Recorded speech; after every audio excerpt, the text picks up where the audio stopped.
All right, good morning, explorers, and welcome back to another episode of the Aquarium Online Academy. My name is Ty, and I'm coming to you live from the Aquarium of the Pacific here in Long Beach, California. And I'm also joined by my friends Isabel and Soraya, who are going to be working all the magic that you see on the screen behind me here.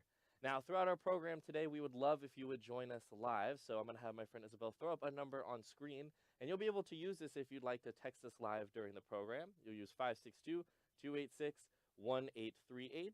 Or if you're watching after the fact, you can also use the email below at live@lbaop.org, and we'll be sure to get back to you even if you're watching after our live broadcast today. So, my friends, thank you so much for joining us. And today what we're going to do is we are going to be coral reef scientists. So, as scientists together, what that means is we're going to make some observations, we're going to notice things, we're going to work with each other, share some ideas, and then hopefully learn a little bit more about this amazing habitat, the coral reefs. Now, even if you don't want to text us during the program, if you're watching with somebody, I'd encourage you to share with them as well. And so, whichever way you like, whatever works best for you. But again, if you'd like to join us and text us for any of your questions or observations, feel free to use that number down below. All right, my friends, so what we're going to do is we're going to get our brain warmed up by just making some observations about this habitat. So what I have behind me is actually our largest exhibit in the entire aquarium. We call it Big Tropical. And what it is it's a huge coral reef with hundreds of animals. But it's a great look at the habitat that we're going to be diving into today. So I'm going to go ahead and just step off. And like I said, our first goal is to just make some observations, see what things you notice. So I'm going to step off to the side here so you can get a better look, and we're going to start making some of those observations. Now, this could be anything from animals that you recognize, it could be any sort of shapes or colors that stand out to you. Anything that you notice counts as an observation. All right, so as you're sort of checking it out, and if you're watching with somebody, if you're sharing any of your ideas, I'll start to point out some things that I notice as well. Now, one thing, I noticed this really cool animal. It looks like there's a shark in this habitat. We'll come back to that shark actually a little bit later on. And look at that, we actually have a special guest. One of our turtles is swimming on by. That's always a great treat when you get to see them stop by the camera. And this camera that we're using right now, you can actually tune into at 24/7. If you ever want to check in on our animals live, you can use explore.org that you see down in the bottom corner, and you can check in on our animals at any time you'd like. Now let's see, what are some other things that you notice? Well, I see another shark swimming by, but beyond the sharks, I see lots of other fish too. What kind of colors are you seeing on some of these fish? Do you notice any colors standing out to you? I see some blue fish down here with like a yellow tail. I see over here on this side, there's some gray and blue. These ones have a really bright yellow tail down here. And look at this. Here's a really shiny silvery fish, also with a yellow tail too. So lots of different colors that we're seeing here, lots of bright colors you may have noticed. Blues and yellows, lots of bright colors. And that's really interesting because wouldn't bright colors make you really easy to stand out, right? And if you want to be safe in your ocean habitat, why would being bright colors be a good thing? Well, it's all about where you live, right? So maybe you've heard the word habitat before, or the homes for the animals. Now, just like on land, we have different types of habitats, like the rainforest to the desert to the Arctic. Do you find the same animals, like, for example, in the desert or the Arctic? No, not really, right? Those animals will be sort of out of place if you were to move their habitat. And now underwater, same thing. We have all sorts of different habitats like the kelp forest, or in this case, the coral reef. Now the coral reef is a really bright, colorful area. So being colorful is actually a good thing to blend in. Now, let's talk a little bit more about those corals, because you can't have a coral reef without the corals, right? Now, let's take a look along the back, because corals are really interesting. Take a look on the back wall of this exhibit, and you should see some things sort of growing or sticking off of the rocks in the back. If you take a look like down here or even up here, right, there's these things growing out from the rocks. Those are the corals. So what are corals? Are they plants? Because I don't see them really moving. Are they animals? Or are they just colored rocks that form from these reefs? Well, lock in your guess because we're going to go ahead and zoom in and take a closer look at some coral. So I'm going to have my friend Isabel take a closer look at some coral images, and let's see what else we can figure out. All right, this is a great image behind me here. We've taken, from that big look we were just at, we're zooming in on one of the corals that's growing along the rocks. And you might find something that looks like this. So what are some things that you notice now that we're looking at this coral a little bit closer? Well, I know for me, it kind of does look almost like a bunch of flowers, right? So maybe if you guess plants, you're like, whoa, well, look at that. These things kind of look like a whole bunch of flowers. But it is not a plant at all. These are actually little animals. Now that I've told you it's an animal, do any animals remind you of this shape that you see? Maybe you're thinking of something like a sea jelly or a sea anemone. Maybe you've seen those kind of animals before. Because these animals, like this sea anemone here, they are animals that kind of look and have the shape sort of like a flower. But as living animals, these things do have some other features. One is this ring of tentacles that you see here. These are what they're going to use to sting to catch their food. And when they do catch their food, there's a mouth right in the middle. Now, looking at a sea anemone first is actually a great way to look at corals because corals share a whole lot with their sea anemones. In fact, if we go back to that picture, now that you've seen one of these, you're going to definitely see some overlap, right? You see those tentacles. And if you were to look close into the middle there, there is the mouth in there too. And then you can see the rest of its body down below here. Now, in this case, this is what we call a coral colony, meaning it's a whole bunch of individual coral animals. So each one of these is an individual animal. But some types of corals grow in these big groups. Now, those are what can form some of those really huge structures that we were looking at earlier. So individual little animals, but living as one big group. Now, let's take a closer look actually at my document cam because I've brought some different types of coral so we can really see the different shapes that that corals can take. So corals come in all sorts of shapes and sizes. Some can be pretty small, some can be really huge after they've had some time to grow. But I figured taking a look at these coral skeletons is great because in that picture we saw that there was a whole bunch. There was hundreds of those individual little coral animals sticking up. Now each one of those lives in one of these little holes that you can see here. So each of these little homes is sort of like a little apartment home in the coral skeleton. So as these things grow together, right, and you can see here on a different type of coral too, each one of these holes is where an individual coral lives. So I mentioned earlier that sea anemones use their sting to catch their food. And in fact, corals do too. They use those tentacles to filter feed on small things floating through the water. But in the places where they live, in some coral reefs, there might not be enough plankton to fully fill up their stomachs. And so corals have a really cool trick in order to get some of their energy.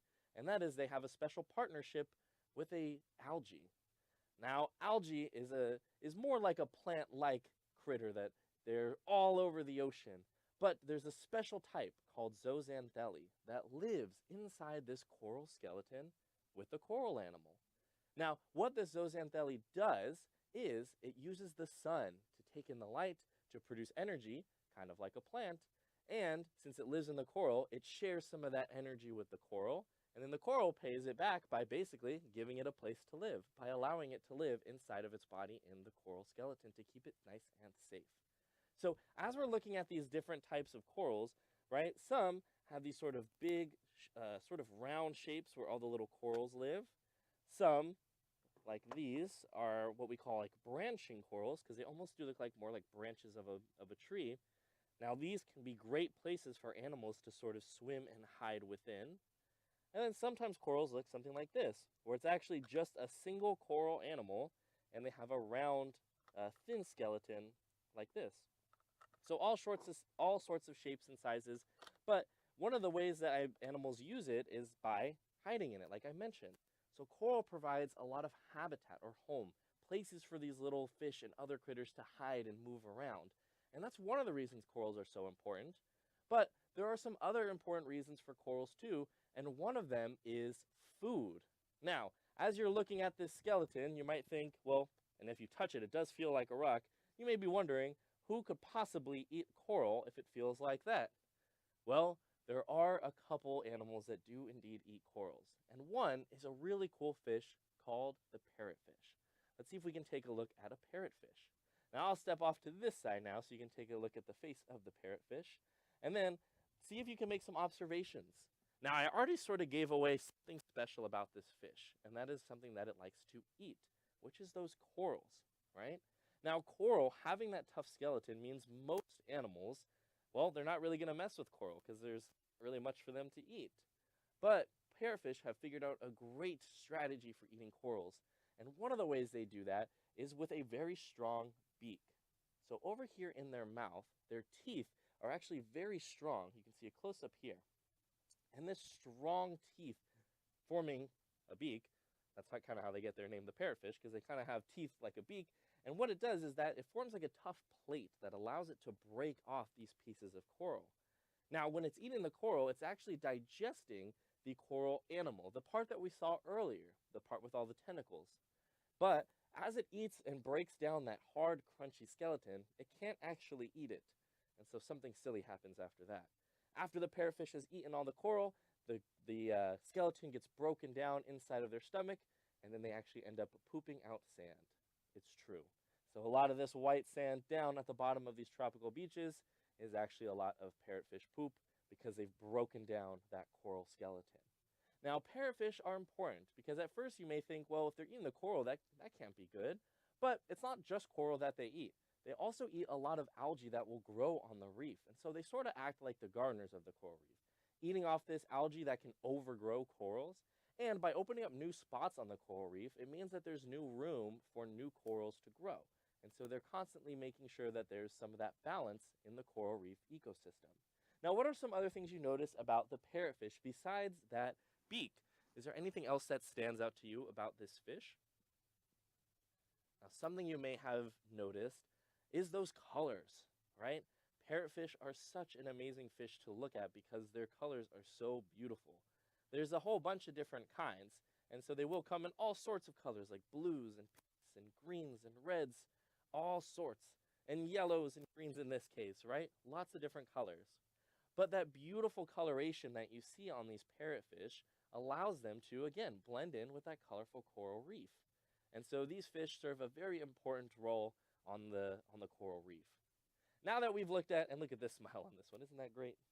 So now that we've looked at the parrotfish, who are known for that wonderful smile, I thought it'd be fun to also show you another really cool coral reef animal that I think has an even better smile. So we're going to see if Isabel can show us a really silly looking fish that I love to share and talk about because, again, I think they have the best smile. Check that out. Now, you may be laughing a little bit at home because of the sort of goofy face that this fish has, but I think that they are so cool. Now, I'll go ahead and step off, and before telling you about who this fish is and a little bit about them, I just want you to make some observations. What are some things that you notice about this animal? Now, that can include things like its shape, because on the parrotfish we saw previously, you may have spotted that they have a really sort of thin body. They can get pretty big, but they're sort of slim. Now, this fish, on the other hand, its body is almost in the shape of a circle. It's very, very round. Do you know of any fish that are sort of known for having a more round shape? Maybe you might be thinking of the pufferfish. And this is a type of pufferfish. Now, these go by a couple different names. They go by the black-spotted puffer. They also go by the dog-face puffer. I guess somebody thought that their face resembled a dog. I don't know. I don't know if I see that, but maybe you do here. But speaking of their face, what are something that really stands out to you? Now, you may notice because of that round shape, they also have these pretty big eyes on top. And they're very wide, and that allows them to sort of see all around them.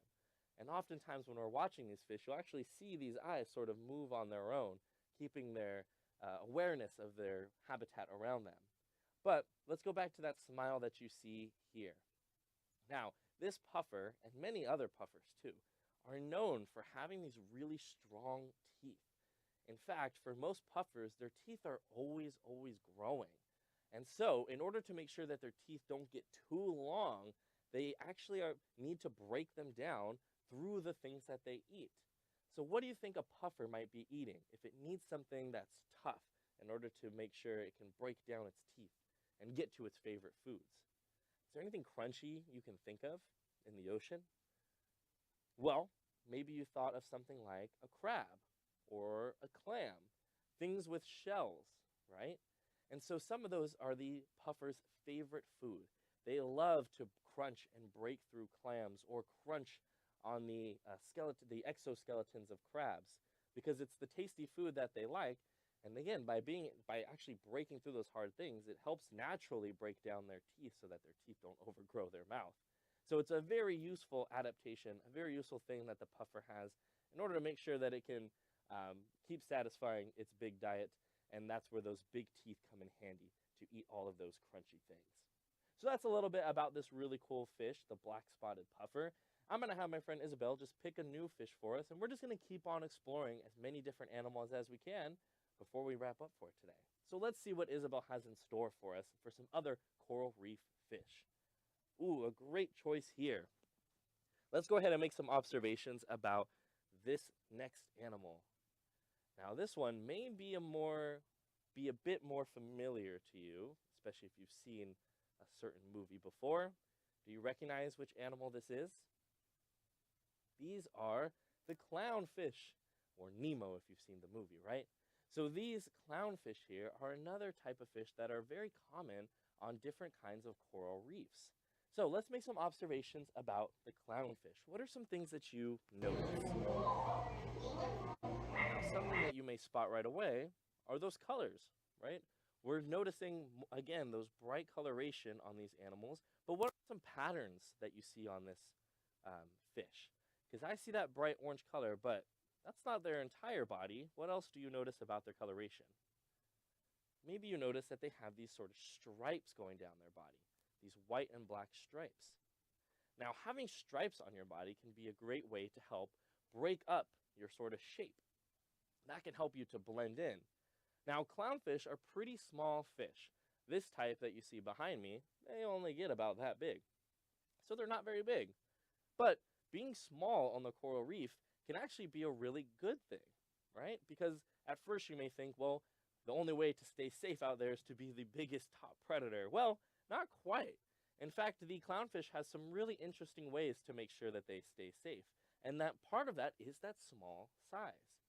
Because in the coral reef, when there are lots of little nooks and crannies to hide in, right, all through those little corals like we were looking at earlier, well, having a small size means it's much easier to weave in and out and hide in the reef. Now, the second thing that clownfish do in order to stay safe is what this one is doing here. Now, this one has a very big eye, and he's hanging out in something, but we're zoomed in. Can you take a guess at where we are just by looking at all this stuff around it? I'll give you a hint. It links back to some of those animals we looked at a little bit earlier with those tentacles. Do you remember? So, this clownfish is actually hanging out in a sea anemone, right? So we saw a sea anemone a little bit earlier, and there are sea anemones on the coral reefs as well. Now, those stinging tentacles, I told you earlier that those are what they use to catch their food. So how is that little clownfish hanging out in the tentacles? Well, that's another great example of a relationship on the reef. So corals have that special relationship with the algae, and in this case, the clownfish have a very special relationship with the sea anemones. So you can see that clownfish are able to swim all through those stinging tentacles, and they don't get hurt.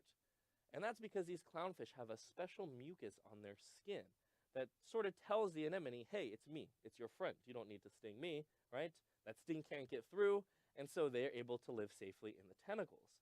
But, and just because it's it's another example of a relationship on the reef, there is going to be some back and forth between the two.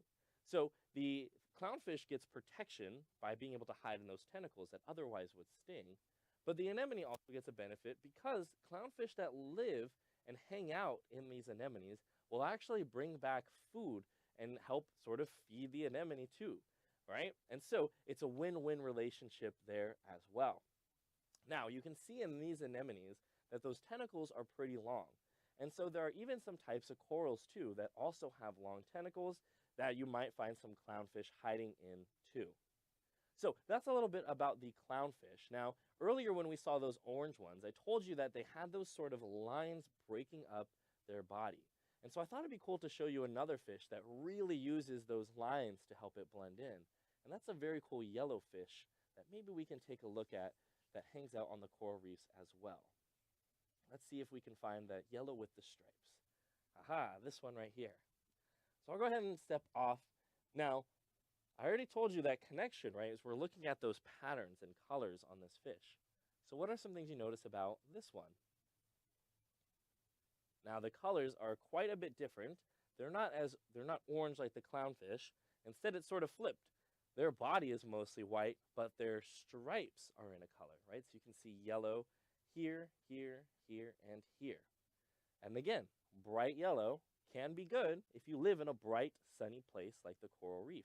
And in fact, looking behind this butterfly fish, which is what this fish is called, you will see that there looks to be some bright yellow corals behind it as well. Now, what are some other things that you notice about this animal in addition to the colors? Well, why don't we look at the shape of this fish? Now, it can be hard to tell size, right, just through the screen, but these fish are also pretty small. They can get about that big. So they're not huge. They stay pretty tiny, but they're also really thin. Like if you were looking right at its face, they actually look very, very thin. And so they also benefit from being able to weave in and out of the coral reef by having that sort of slim and small shape. But what else is interesting about this animal? Anything else standing out to you? Maybe something that you've noticed is its mouth. Its mouth is really, really long, right? You can see it sticking out from its face there. Now, how might that be helpful for this fish if it's looking to perhaps find some food on the coral reef? Why would you want a mouth that sticks out so far? Well, just like the coral reef has all those nooks and crannies for things to hide, well, that can be actually great because if you have this little snout, that also means that you can get into little nooks and crannies to feed on tiny little small critters, or in the case of the butterfly fish, it's great for being able to pick off bits of algae that are growing all around the reef too. And so that sort of snout-like mouth is very helpful for picking, especially if they're looking to pick inside these different coral branches or along the rocky reef. That snout comes in very handy. Now, another cool thing about this fish is its eye. Now, where is its eye? Can you see it on here? Is it up here? Or is it down here? Now, if you were fooled a little bit by thinking maybe it was this up here, or even in that other image we saw too, you could see that there was actually there was a spot up here, right? Now, if you were fooled, that's okay, because that's sort of intentional. Some fish, like this butterfly fish, have what we call an eye spot, or a sort of a fake eye. Now, what this means is, if you're a predator and you're looking at this fish, and it looks like their eye is here, but really their eye is sort of hidden in this stripe, well, that can be tricky if a predator is trying to catch you. Because if your eye is over here, well then, you're probably going to move that way. But if your eye is on this side, the predator might think you're going to move that way. And so it's a great way to be a little bit tricky, a little bit sneaky, and another helpful tool for the butterfly fish to make sure that it stays safe in the coral reef. All right, my friends, let's go ahead and recap some of the things that we explored today for our Colorful Coral Reef program. Now, first, we started by talking about what corals are, and today we learned that they are actually animals. Even though they look like these colorful rocks, they are animals indeed, related to the sea jellies and sea anemones. And we talked about their tentacles, and you're able to see, right, how they live in these big colonies. And we showed you some coral skeletons so you could see the diversity in the shapes, and on the pictures too, you could see the diversity in their colors as well, right? This is a great shot to see that diversity. Some are branching like we saw earlier, some have these plates, and some are much smaller too, like that small mushroom coral we looked at. So a lot of different shapes and colors, but each coral serving a very important purpose by providing that home, that habitat for all the animals. And today we also learned that coral can be food, not for many things, but for some, including that beautiful parrotfish that we took a look at earlier and their very cool beak that they have. And then we connected these with their teeth to another fish that uses their teeth to crunch through some other things as well, the adorable little dog-faced puffer. And so we got to see only a small sample of the different kinds of animals that you can find on the coral reef, right? Now, hopefully some of these might have been new for you. That's always my goal, to introduce some new animals to you. And so I hope some of these might have been new and fun and interesting too. But we also hit some favorites as well by talking about the clownfish today. And in the clownfish, we learned about their strategies for survival, because in their case, it's actually helpful to be some of the tiniest fish on the reef, because it means you can hide. And in their case, if you have a special relationship with a sea anemone or a coral, well, you have formed now a win-win relationship where you stay safe, and then the anemone can get some extra food as well. And we highlighted a theme throughout, which was colors and patterns in the coral reef and how that helps them. And so we finished up by looking at the butterfly fish and learning about their stripes and eye spot and how that helps them to survive as these specially adapted sort of little feeders, where they look for small things on the reef or on the all between the corals. So their mouth is helpful, but we really highlighted that pattern and eye spots as a way for these animals to stay safe as well. So coral reefs are truly like cities underwater. There's so much going on, and us talking about just a couple animals barely scratches the surface of all the different beautiful diversity you can find in the coral reefs. And so I'd encourage you to keep on exploring, keep on learning more about this amazing habitat and all the different animals that live within. We're going to go ahead and throw that number up one more time in case you have any last minute questions or observations you'd like to share, but also so that the email is up here. So if you're watching after the fact, if you've thought of any questions or things to share, you can also use that email live@lbaop down below, and you can reach out to us that way as well. So I want to thank you so much for joining us today. I had a great time. I hope you did as well. And we'll see you again next time for another episode of the Aquarium Online Academy. Take care, everyone.